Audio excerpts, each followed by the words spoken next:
can we go back to the road to Emmaus? Yeah. Okay. So let's see. You asked the question, what do you think he talked about? Yeah. Yeah. Well, the law and the prophets kind of indicate that the law, the Pentateuch, the 5 books of Moses, you'd begin, I suspect, with Genesis. It's 50 chapters. You got 7 miles, so you're going to have to pace yourself. Yeah. The first half of Genesis, almost all of the action revolves around Abraham as the main character. Noah and others too, but Abraham has 2 moments where you would see sacrifice. The first moment is in Genesis 14, where the first person referred to as a Cohen in the Hebrew, a priest, is this mysterious man named Melchizedek, who is also the king of Salem. From Psalm 76, we know that Salem is later renamed Jerusalem, so it's a rather prominent place, at least in its moment, in its point there in time. Yeah. So what is it that the first priest offers by way of a sacrifice? You'd expect maybe cattle, sheep, goats, and turtle doves, but no, it's bread and wine? Okay, so bread and wine is offered by this priest king in the earthly Jerusalem to Abraham and his co-workers, as it were. And then the second moment of sacrifice comes as the final exam in Abraham's walk of faith in Genesis 22.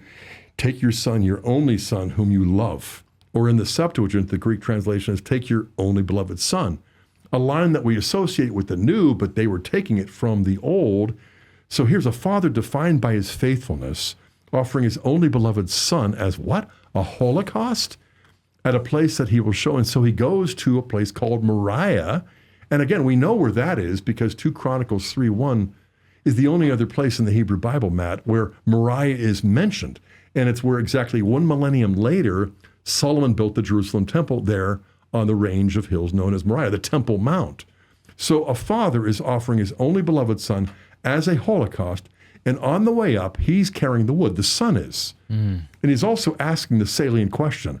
Here's the wood, the fire, where is the lamb for sacrifice? The father replies, the Lord will provide himself the lamb, which I'm sure was a prayer from the heart of an aging father, but it also shows us why there was a consensus among Jews and Christians in the earliest days that this is not infant sacrifice. This is not child slaughter. Yeah. He is a willing victim. Isaac is giving voluntary consent to his father offering him. How old do we think Isaac was at the time? The rabbinic majority report is mid-teens to late teens. Okay. Strong enough to carry the wood to the top of Moriah, smart enough to ask the question, where's the lamb? Right. But then righteous enough to anticipate or prefigure what an even greater beloved son of the Father would end up doing. Carrying the wood, the same zulon, the term is used by Paul in Galatians 3 and elsewhere too. So we shouldn't read this as Abraham kind of overpowering Isaac and binding him to the wood. That's right. In Hebrew, the episode is called the Akedah, which literally means binding, because in the interpretive tradition, the rabbis understand that Isaac could have, if he's strong enough to carry the wood, he'd be strong enough to prevent an aging patriarch. Abraham would have been at least 115 at that point, from following through on some dark and dastardly deed that he didn't want to happen to himself. Yeah. So the son asked to be bound, Akedah, wow, so that he would be a willing victim. Well, we know the rest of the story. The angel of the Lord calls out from heaven. They see the ram caught in the thicket. They offer that instead. And the very fact that there had been thorns in the thicket suggests that there might have been thorns on the head of the ram. But in any case, Moriah, we know, is not just out in the desert. It's a range of hills that include the Temple Mount, where Solomon built the Jerusalem temple 1,000 years later as a remembrance of what God had promised to Abraham and Isaac. But Moriah is also a range of mountains that would include Golgotha. Golgotha is a part of the Moriah range, where a righteous father more faithful than Abraham is offering his only beloved son as the lamb that the Lord would provide himself.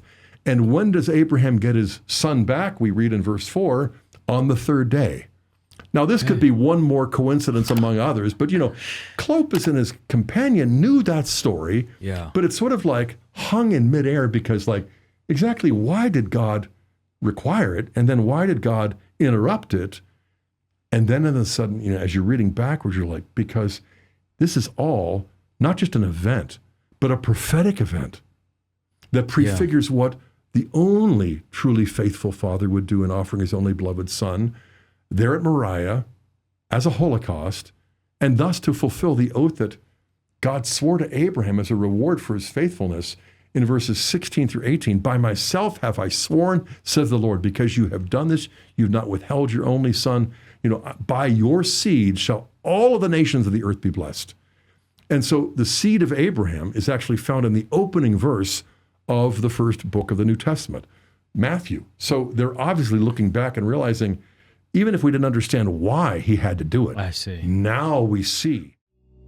Hey, thank you so much for watching. Before you go, do us a favor, leave a comment, let us know what you thought of the video, like, and subscribe.